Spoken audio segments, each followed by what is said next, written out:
Finally tonight, we look at the famous Veils of Veronica. They show the face of Christ after being used to wipe the face of Jesus when he fell while carrying the cross all the way to Calvary. Throughout history, churches have been home to some of the most beautiful and awe-inspiring artwork. But hidden among these masterpieces are eerie and unsettling paintings that continue to baffle religious scholars. From haunting depictions of hell to mysterious, unearthly figures, these ancient works of art leave us wondering, what were the artists trying to convey, and why are they so terrifying? Number 1. Threefaced Jesus.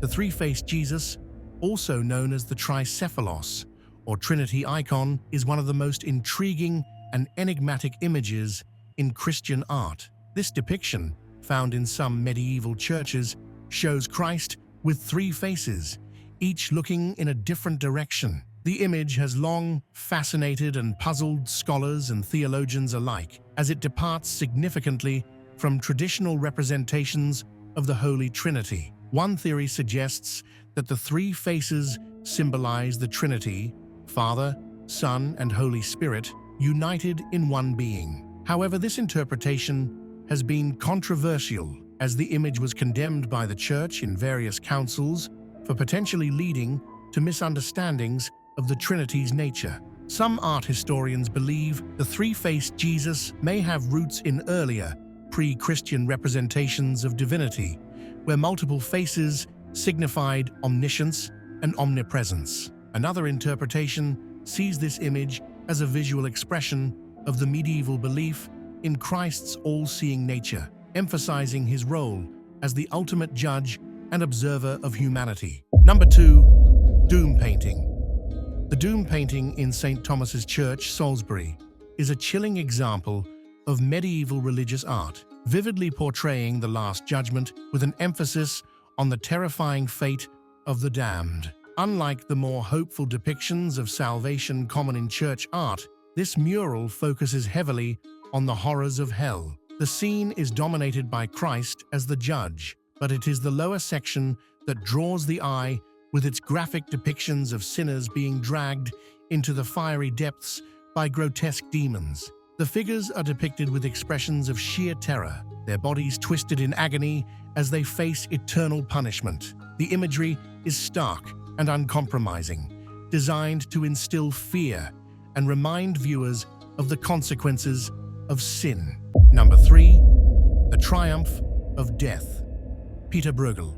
The Elders. The Triumph of Death is a haunting masterpiece that diverges sharply from traditional religious art by focusing on the universal and inescapable nature of death. Unlike serene depictions of heavenly salvation, this painting presents a world consumed by death's relentless march. The scene is filled with a terrifying array of skeletons, not merely as symbols, but as active agents of destruction, systematically wiping out all of humanity, regardless of status or wealth. The painting's overwhelming sense of chaos and despair is intensified by the meticulous detail of the suffering and fear of its human subjects. Fires burn in the background, people are massacred without mercy, and there is no sign of divine intervention, only the cold, unstoppable advance of death.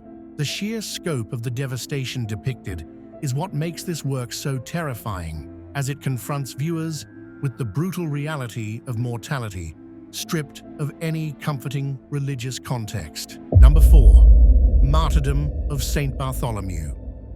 The Martyrdom of St Bartholomew is a deeply unsettling piece of religious art, distinguished by its graphic and visceral portrayal of human suffering. Unlike the more spiritualized or idealized depictions of martyrdom common in church art, this painting confronts viewers with the brutal reality of St Bartholomew's torture. The saint is depicted in the horrifying act of being flayed alive, his skin peeled away with agonizing slowness by his tormentors. What makes this image particularly terrifying is the stark realism with which the artist captures the scene. St Bartholomew's expression is one of profound pain and resignation, his body contorted under the excruciating process. The cold, clinical manner of the executioners, who carry out their task with methodical precision, adds to the horror.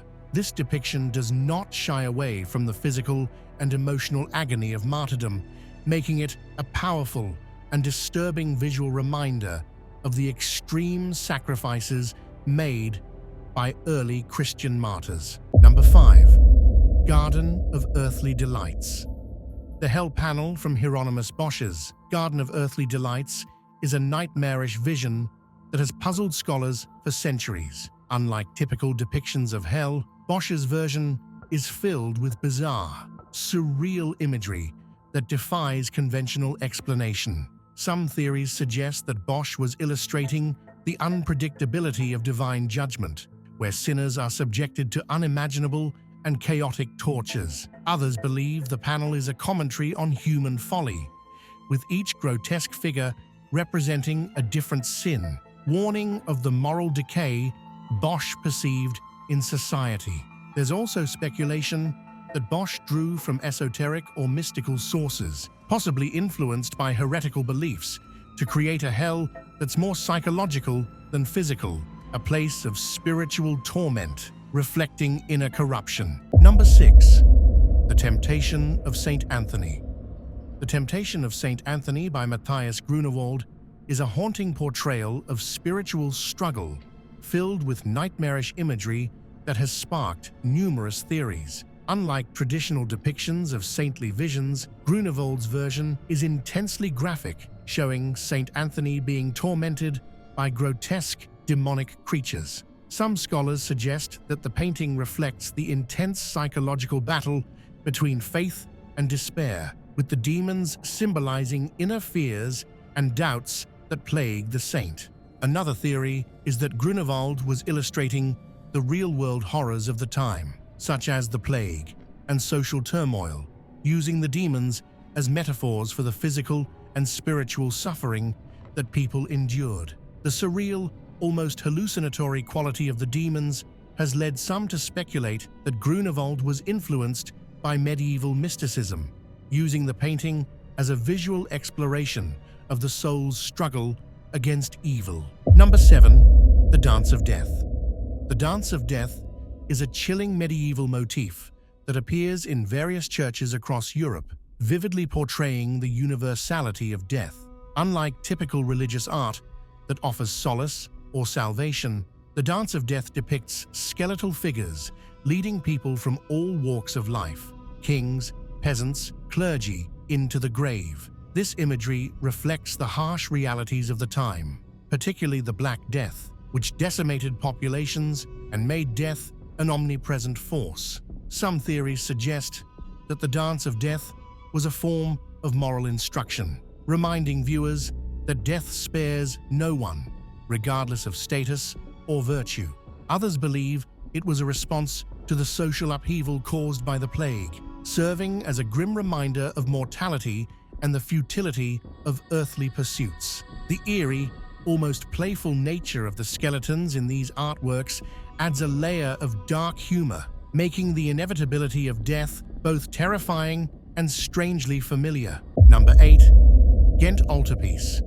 The Gent Alterpiece by Jan van Eyck is one of the most revered works of medieval art, yet it contains elements that evoke both awe and unease. While much of the altarpiece depicts scenes of heavenly glory, its darker panels introduce a stark contrast, particularly in the portrayal of the Last Judgment and the adoration of the mystic Lamb. These scenes are filled with a mix of divine and ominous imagery, where the saved are separated from the damned, and a lamb, symbolizing Christ, is shown bleeding into a chalice, an unsettling reminder of sacrifice and redemption. The intricate detail of the angels, saints, and sinners has led some to theorize that Van Eyck was emphasizing the thin line between salvation and damnation, using vivid imagery to convey the spiritual stakes involved. Others suggest that the altarpiece reflects the anxieties of its time, addressing fears of divine judgment and the end times. Number 9. Michelangelo's Last Judgment. Michelangelo's Last Judgment, covering the altar wall of the Sistine Chapel, is a powerful and unsettling portrayal of the final reckoning. Unlike the serene depictions of divine judgment often seen in church art, Michelangelo's vision is intense and chaotic, with Christ at the center, casting the saved towards heaven and the damned into hell. The sheer physicality of the figures, muscular, twisted, and contorted, emphasizes the drama and terror of the moment. The portrayal of the damned is particularly harrowing, with demons dragging souls into the abyss and expressions of horror etched on their faces. Some theories suggest Michelangelo was reflecting the anxiety of the period, particularly fears of the Reformation and the Church's waning influence. The inclusion of his own self-portrait in the flayed skin of St Bartholomew adds a personal, almost confessional layer to the work, hinting at Michelangelo's own spiritual struggles. Number 10. Saturn Devouring His Son. Saturn Devouring His Son by Francisco Goya is one of the most disturbing and haunting images in the history of art. This painting, part of Goya's Black Paintings series, depicts the mythological god Saturn, driven mad by a prophecy that one of his children would overthrow him. In a fit of paranoid rage, Saturn consumes one of his sons whole, tearing into the child's body with a frenzied expression. The grotesque realism of the scene, with Saturn's wide, terrified eyes and the limp, half-eaten body of his son, creates an overwhelming sense of horror. The painting is often interpreted as a metaphor for the destructive nature of time and the inevitable decay that comes with it. Saturn, representing time itself, consumes everything, including his own offspring. Goya's choice of dark, muted colors and the stark contrast between the shadowy background and the pale, ghastly figure of Saturn intensifies the painting's nightmarish quality. Number 11. Eisenheim Alterpiece.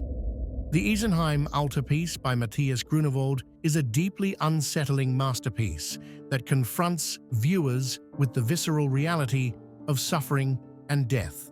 Created for a hospital treating patients with skin diseases, the altarpiece's most harrowing image is its depiction of the Crucifixion.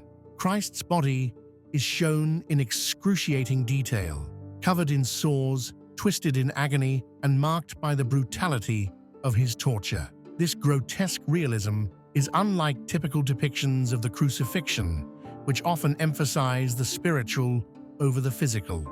The altarpiece's intensity is heightened by the grim expressions of the surrounding figures, each reacting to Christ's suffering with deep sorrow and despair. The side panels further the theme of suffering, with images of St. Anthony being tormented by demons and the resurrection, where Christ emerges in a blazing, almost apocalyptic light. The Eisenheim Alterpiece was meant to resonate deeply with the patients who viewed it, reflecting their own pain and offering a form of spiritual empathy. Number 12. The Crucifixion by Caravaggio. The Crucifixion of St. Peter by Caravaggio, located in the Cerasi Chapel of Santa Maria del Popolo in Rome, is a powerful and unsettling depiction of martyrdom that captures the raw physicality and brutal reality of suffering. Unlike traditional depictions of saintly deaths, Caravaggio presents St. Peter in the midst of his crucifixion, being nailed to a cross upside down, a request Peter made out of humility, feeling unworthy to die in the same manner as Christ. Caravaggio's mastery of chiaroscuro heightens the drama, with stark contrasts of light and shadow, drawing the viewer's attention to the grueling details, the strain in Peter's muscles, the dirt on his feet, and the rough, weathered hands of the executioners. The composition focuses on the moment of intense struggle, as Peter's body is hoisted upward, emphasizing the weight and gravity of his sacrifice. The expressions of the figures add to the tension. Peter's face reflects both pain and unwavering faith, while the executioners are depicted as indifferent, their faces shrouded in shadow, adding an ominous, almost oppressive atmosphere to the scene. Number 13. The Flagellation of Christ. The Flagellation of Christ by Piero della Francesca, found in the Church of San Domenico in Ancona, is a haunting and restrained depiction of one of the most brutal moments in Christ's Passion. Unlike more dramatic portrayals, Piero's composition is marked by its eerie calmness and emotional detachment. Christ is shown bound to a column, enduring the lashes of his captors, who perform their brutal task with cold indifference. The scene is set within a meticulously ordered space, where the geometry and perspective create a sense of stillness that contrasts sharply with the violence being inflicted. On the opposite side, a group of figures stands in casual conversation, seemingly unaware or unconcerned with the suffering taking place.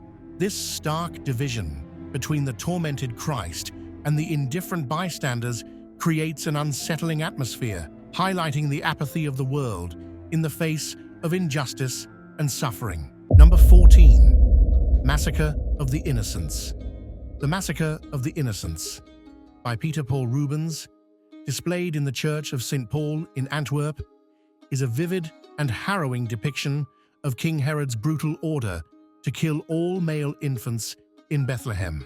Rubens captures the chaos and terror of the moment with a dynamic composition that fills the canvas with anguished mothers desperately trying to protect their children from ruthless soldiers.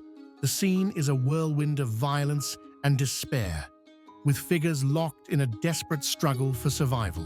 Rubens's use of dramatic lighting and intense movement amplifies the horror, as expressions of fear, grief, and cruelty are rendered with unsettling realism. The painting's visceral portrayal of innocent suffering and unchecked brutality serves as a powerful reminder of the tragic consequences of power and fear. Number 15. The Harrowing of Hell. The Harrowing of Hell, Anastasis, in the Kora Church, Istanbul, is a striking Byzantine mosaic that captures a dramatic and powerful moment in Christian theology. The scene shows Christ descending into hell after his crucifixion, pulling Adam and Eve from their graves, symbolizing the liberation of the righteous souls. The image is rich with symbolic detail. Christ is depicted in radiant white robes, standing over the shattered gates of hell, which lie broken beneath his feet.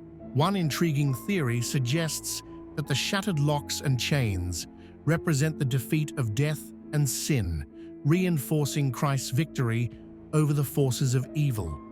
The figures of Adam and Eve, who represent all of humanity, are shown with expressions of awe and gratitude, underscoring the magnitude of their salvation. Number 16. The Coronation of the Virgin. The Coronation of the Virgin, by Fra Angelico, located in the convent of San Marco in Florence, is a masterpiece that beautifully encapsulates the heavenly glory of the Virgin Mary. This painting, with its vibrant colors and intricate details, portrays the Virgin being crowned by Christ as Queen of Heaven, surrounded by a celestial choir of angels and saints. The scene exudes a sense of divine serenity and joy, as Mary is elevated to her exalted status in the heavenly realm. An interesting aspect of this painting is its symbolic use of light and gold leaf, which not only enhances the visual splendor, but also represents the divine light of God enveloping the scene. Some art historians suggest that the composition, with its symmetrical arrangement and harmonious figures, reflects the perfect order of heaven, a concept deeply rooted in medieval theology. Another theory posits that the inclusion of various saints, each identifiable by their attributes, serves as a visual reminder of the Church's teachings on intercession, illustrating the unity between the Church on earth and the heavenly kingdom. Number 17. Last Judgment.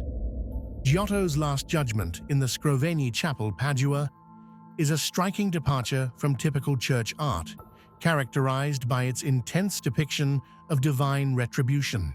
Unlike many serene religious frescoes, Giotto's work is profoundly terrifying in its portrayal of the damned.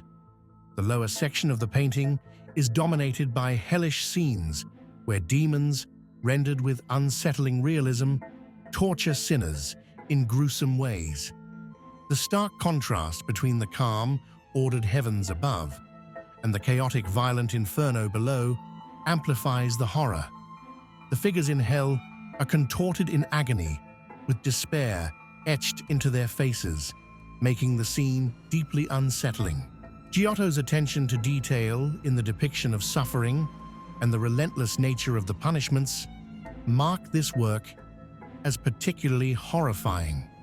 The painting serves as a vivid reminder of the consequences of sin, making it not just a piece of art, but a powerful moral warning, far more graphic and immediate than the more common, idealized depictions of the afterlife in church art. Number 18. Volto Santo. The Volto Santo, Holy Face of Lucca, is one of the most revered and mysterious religious icons in Italy. This ancient wooden crucifix, housed in the Cathedral of San Martino in Lucca, is believed to have been carved by Nicodemus, a biblical figure who helped prepare Christ's body for burial. Unlike typical crucifixes, the Volto Santo depicts Christ in regal robes, symbolizing his kingship even in death, a striking departure from the more common portrayal of Christ in a simple loincloth. Legend surrounds the creation of the Volto Santo.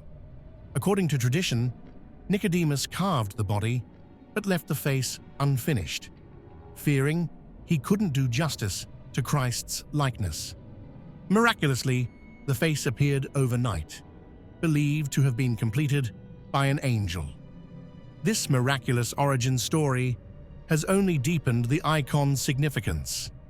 The Volto Santo has been a powerful symbol of faith for centuries, drawing pilgrims from across Europe. Its unique combination of divine mystery and regal iconography has inspired countless legends and remains a central figure in Lucca's religious and cultural identity. The icon's enduring allure lies not just in its history and craftsmanship, but in the profound sense of sacred presence it evokes. Number 19. Christ of the Abyss. The Christ of the Abyss is a remarkable and enigmatic underwater statue located off the coast of San Frutuoso, Italy, in the Mediterranean Sea. Submerged at a depth of around 17 meters, this bronze sculpture by Guido Galletti presents Christ with arms outstretched, as if offering a blessing to the world above. The statue's placement beneath the waves gives it an ethereal and haunting presence, as sunlight filters through the water, casting a divine glow upon the figure. The statue was commissioned in memory of Dario Gonzatti, an Italian diving pioneer who tragically lost his life in a diving accident. Over the years, the Christ of the Abyss has become a symbol of peace, protection, and the enduring connection between humanity and the divine, even in the most remote and unexpected places. The growth of marine life on the statue adds to its mystique, making it appear almost as a living part of the ocean itself. Divers who visit the statue often describe a sense of awe and serenity, as if encountering something both otherworldly and deeply sacred. Number 20. The Black Madonna of Częstochowa. The Black Madonna of Częstochowa, housed in Poland's Jasna Góra Monastery, is one of Christianity's most revered and enigmatic icons. This depiction of the Virgin Mary features darkened skin and a serene yet sorrowful expression, captivating believers for centuries. Legends suggest it was painted by St. Luke or miraculously darkened by divine intervention, adding to its mystique. In 1430, Hussite soldiers attacked the icon, leaving scars that mysteriously reappeared despite repairs, reinforcing beliefs in its miraculous nature. The Black Madonna has long been a symbol of faith and Polish national identity, especially during times of hardship and oppression. It is credited with numerous miracles, including protecting the monastery from a Swedish invasion in the 17th century. Today, millions of pilgrims visit Jasna Gora each year, drawn by the enduring power and mystery of the Black Madonna of Chenstochoa. Number 21. The Veil of Veronica. The Veil of Veronica is one of Christianity's most revered and mysterious relics, believed to bear the miraculous imprint of Christ's face. According to tradition, Saint Veronica offered her veil to Christ to wipe his face as he carried the cross to Golgotha. In an act of divine compassion, Christ's image was miraculously transferred onto the cloth, creating a sacred relic known as the Holy Face. The veil's image is not painted, but is believed to have appeared supernaturally, a detail that has fascinated and inspired believers for centuries. The relic became a powerful symbol of Christ's suffering and the compassion of those who aided him. Though the original veil's whereabouts are debated, with various churches claiming to possess it, its legacy endures in Christian art and devotion. Number 22. The Devil's Advocate. The Devil's Advocate is a striking and fearsome fresco found in the Basilica of San Petronio in Bologna, created by Giovanni da Modena. It depicts a vivid scene from Dante's Inferno, where Lucifer, grotesquely portrayed, devours the damned in a nightmarish landscape. This unsettling image contrasts sharply with traditional church art, reflecting medieval beliefs about divine justice and the horrors of hell. The fresco's intense, graphic depiction of eternal punishment served as both a moral warning and a powerful reminder of the consequences of sin, leaving a lasting impact on all who view it. Number 23. Icon of Our Lady of Perpetual Help. The icon of Our Lady of Perpetual Help, housed in the Church of St. Alphonsus Liguori in Rome, is one of the most revered yet enigmatic religious images. This Byzantine icon, depicting the Virgin Mary with the Christ child, has sparked intense devotion and countless reported miracles. However, the icon's origins and even its miraculous nature have been subjects of debate, with some questioning the authenticity of its powers and the historical accuracy of its legend. Despite this, the icon's intense expressions, capturing a deep sense of foreboding, continue to inspire both profound faith and skepticism, making it a powerful yet controversial symbol of divine intercession. That's all we have for today. Let me know in the comments, what do you think about these church paintings and controversy surrounding them? Don't forget to like the video and subscribe to the channel. See you next time.